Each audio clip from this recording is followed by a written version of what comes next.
Hello channel, hi. I'm just going to get right into the questions. I wrote them down because I've been forgetting them recently.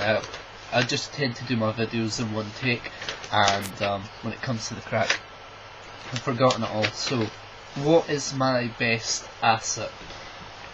I don't really know. I'm not very good judging my own character, but I'd probably say,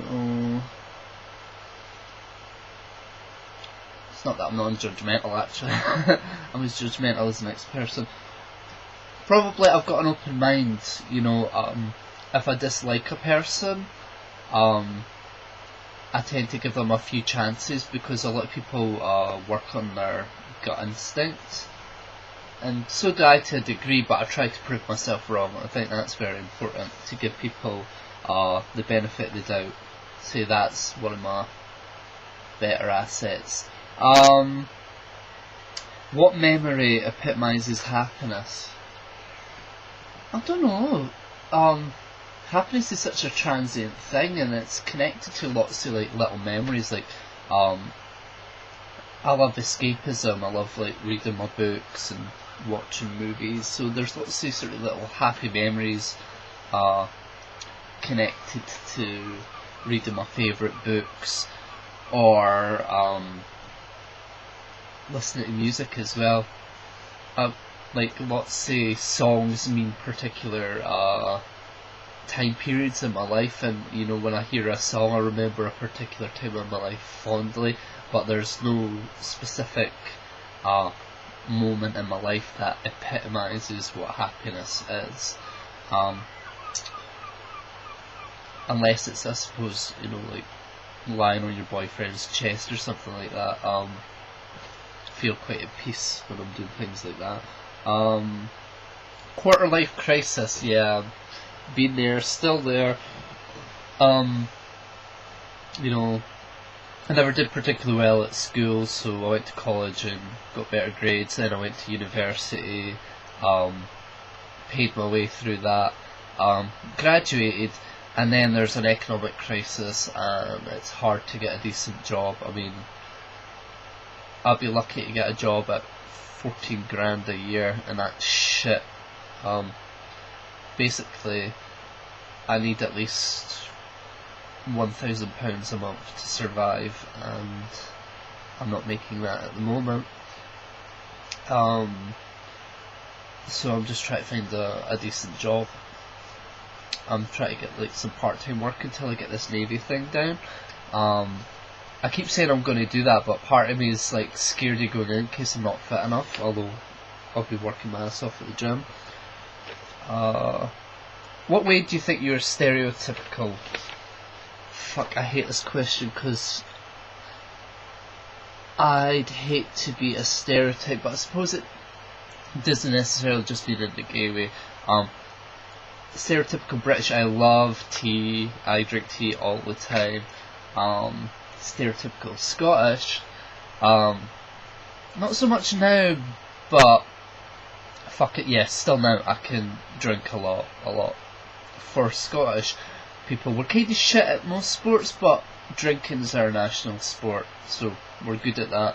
I'm tall, but I've not got a big frame, so I'm not going to have a lot of water to me, but still I can drink a shitload.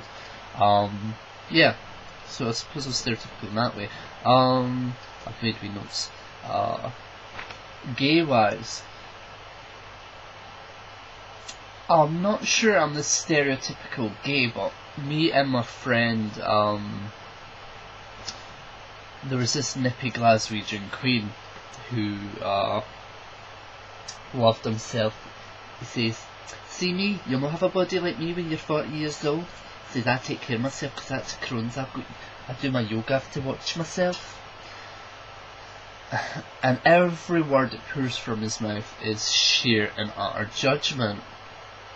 How dare my people be judgmental? Just keep it to yourself. So we adopted this accent, and whenever we're out, and we're taking the piss, we'll adopt this nippy sort of Glaswegian accent. It's kind of I think the American equivalent is Brooklyn. And go, for fuck's sake. And people just look at you like, what the fuck? Because they didn't expect this to be pouring from your mouth. I suppose that's the only sort of gay stereotype thing I have. I like old movies like Betty Davis. I suppose that's stereotypical, but of another generation. Is there anything else to answer? I think that's everything. I think I'll miss Greg's question because I've made this video a little bit early because all the other times I'm having a Russian video.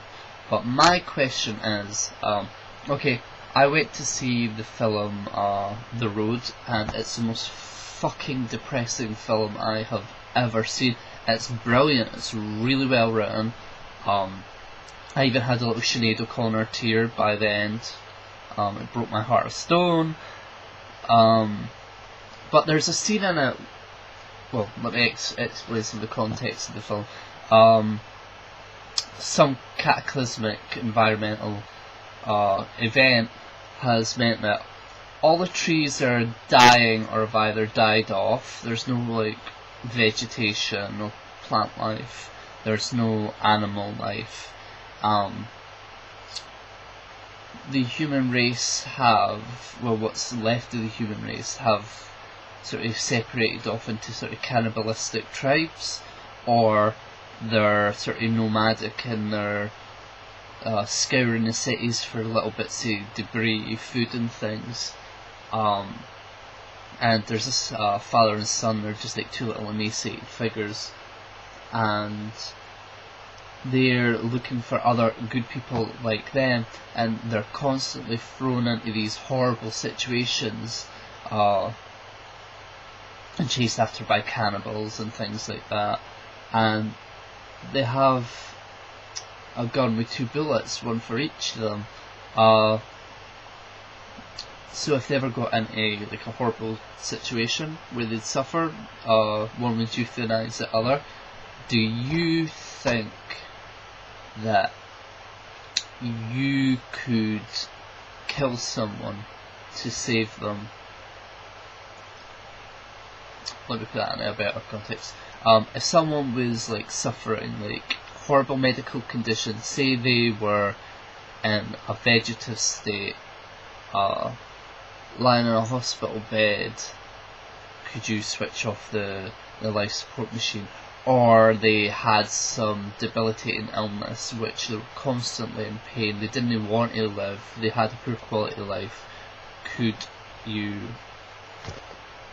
help ease their suffering?